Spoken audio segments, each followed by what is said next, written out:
Es un privilegio para mí saludarles en esta mañana, mis queridos amigos, mis queridos hermanos. Un feliz día para todos ustedes. Agradezco a Dios por la oportunidad y el privilegio de continuar juntos en este maravilloso proyecto de la Iglesia Adventista denominado Reavivados por su Palabra.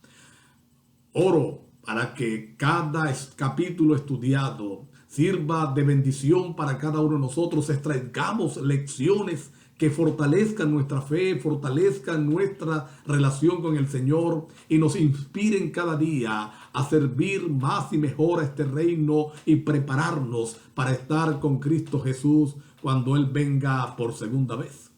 Hoy corresponde estudiar el capítulo número 12 del Evangelio según San Mateo.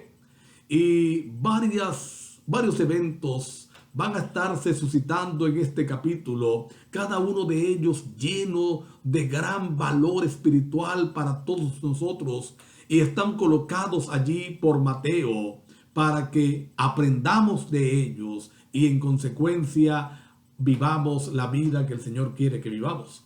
Como hemos dicho, Mateo no es cronológico. Él no se preocupa tanto por lo cronológico como por los temas. Él va haciendo un evangelio más temático. Así que lo primero que vamos a encontrar acá es que cuenta la historia, dice la Biblia, que los discípulos un sábado estaban atravesando un sembradío y tenían hambre. Y comenzaron a arrancar de las espigas para comer, para saciar esa necesidad que tenían en el momento. Los fariseos, que siempre estaban siguiendo a Jesús a todos lados para buscar la caída, para buscarle alguna falla, para condenarle, entonces enseguida empezaron a denunciar que los discípulos no guardaban la ley, que transgredían el sábado. Y la respuesta de Jesús tiene un valor importantísimo, un valor alto en este momento que necesitamos comprender juntos para saber aplicar esta respuesta de Jesús. Porque alguien pudiera argumentar que Jesús está violando la ley o está eliminando el sábado, está poniendo a un lado este día, y no es así. Ya Él lo ha dicho en el Sermón del Monte, que hasta que el cielo y la tierra pasen, ni una jota ni una tilde va a pasar de la ley, sino que por el contrario, Él ha venido para enseñarnos la ley, y es lo que Él va a hacer acá. Él habla de la necesidad de ser misericordiosos y coloca el ejemplo de David. David iba huyendo de Saúl, llega al tabernáculo, habla con el sacerdote, tiene hambre, y en el templo no había otro sino los panes de la propiciación, que según la ley debían ser consumidos por los sacerdotes. Pero David participa de ese pan por la necesidad que está pasando. Y el Señor le dice: aprended lo que significa misericordia. Si supiera lo que eso significa, no estarían condenando a los inocentes. Ahora, ¿qué quiso decir Jesús? Cuidado, porque podemos caer en lo que llamamos ética situacional. O sea, todo depende de la situación, y no es así. Simplemente lo que el Señor estaba enseñando era que los discípulos no estaban haciendo nada que deshonrara el sábado, porque nada de lo que estaban haciendo era negocio, nada de lo que estaban haciendo era para lucro, nada de lo que estaban haciendo era trabajo. Simplemente estaban comiendo, calmando una necesidad. Simplemente estaban calmando un momento de necesidad. Luego Mateo va a presentar el milagro realizado al hombre de la mano seca. Y mire que tiene relación con lo mismo. Dice que era sábado, había un hombre allí en la sinagoga que tenía la mano seca hace tiempo, enferma, y se acercan a Jesús para tentarle y le preguntan: ¿es lícito hacer el bien, sanar en sábado? Y entonces Jesús le responde, reconociendo la hipocresía de ellos: si ustedes tienen una oveja y la oveja cae en un pozo en día sábado, ¿la van a dejar allí hasta el día siguiente? ¿No van ustedes y la sacan, trabajan y la levantan de allí?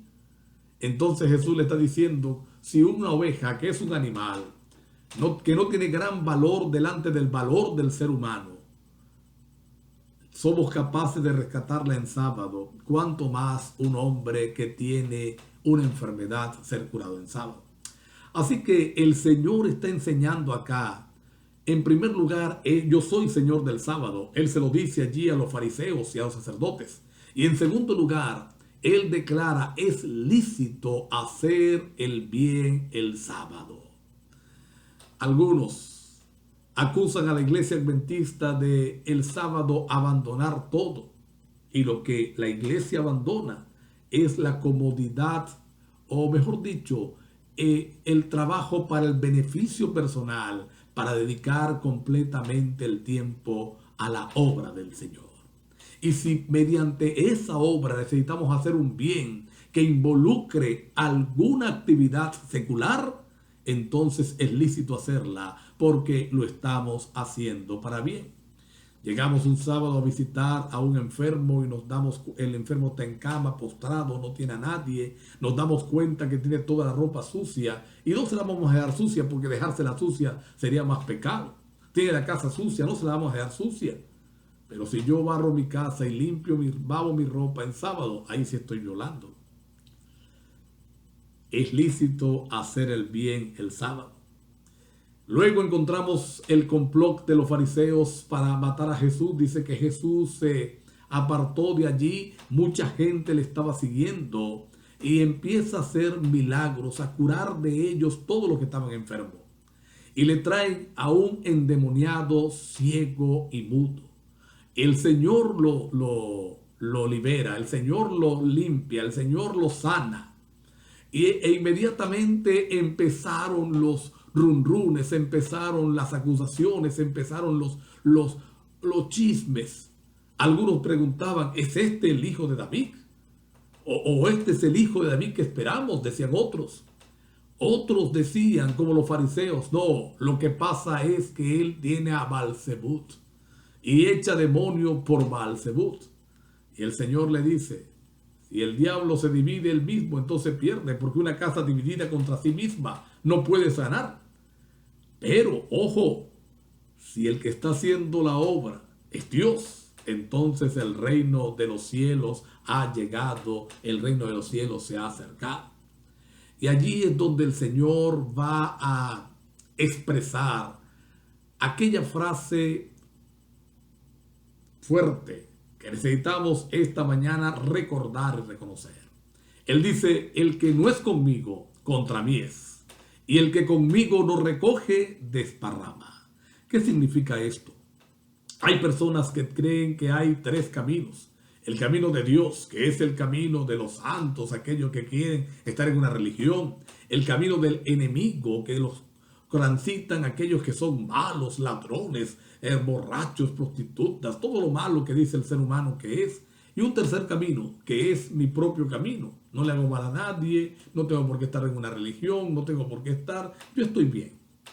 Pero según esta expresión de Cristo, no existe ese tercer camino. No existe esa tercera vía. El que no es conmigo, contra mí es. Es simplemente, si no escogemos a Jesús, escogemos al diablo. No necesitamos escogerlo a él. Con no escoger a Jesús, ya lo tenemos. Lo otro que presenta el Señor aquí es la blasfemia contra el Espíritu Santo, que no va a tener perdón según la Biblia. Ahora, todos los pecados tienen perdón. ¿Por qué este pecado no tiene perdón? ¿En qué consiste la blasfemia contra el Espíritu Santo? Simplemente el resistirse al llamado de Él. Muchos de nosotros persistimos en nuestra vida de pecado, persistimos en nuestra vida de desobediencia, persistimos en nuestra vida de apartarnos de Dios y no oímos que el Señor nos llama. Y por supuesto, como no nos arrepentimos, no puede haber perdón. Por eso el pecado contra el Espíritu Santo no tiene perdón. Porque es que si yo estoy contra el Espíritu Santo, jamás voy a pedir perdón. El Señor también aquí declara que de toda palabra ociosa daremos cuenta en el juicio. Dios nos ayude, porque a veces somos muy ligeros al hablar. Somos muy ligeros al expresarnos. Recuerda, de toda palabra ociosa daremos cuenta en el juicio. Los fariseos se acercan a Jesús, es otra sección que encontramos acá, le piden una señal, queremos saber si tú eres el Hijo de Dios realmente. Y él le dice, van a tener una señal, pero la señal de Jonás. Porque así como Jonás estuvo 3 días en el vientre del pez, es necesario que el Hijo del Hombre esté 3 días allí en la tumba, en el seno de la tierra.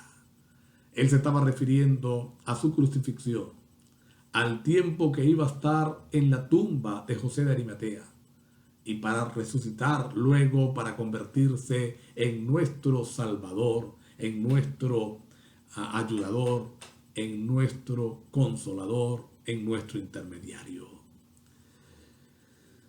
Y en vista de esto, Jesús le dice a los fariseos y le dice al pueblo de Israel completo que no quiere aceptarle ni recibirle, que los ninivitas, de lo de Nínive, se van a levantar en el día de juicio y van a condenarle a ellos porque ellos escucharon la voz de Jonás. Y dice el Señor, aquí hay uno mayor que Jonás con ustedes.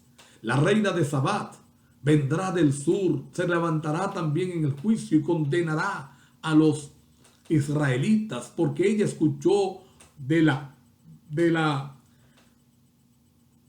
sabiduría de Salomón y vino de tan lejos para escucharle. Y Jesús dice, aquí hay uno mayor que Salomón delante de ustedes.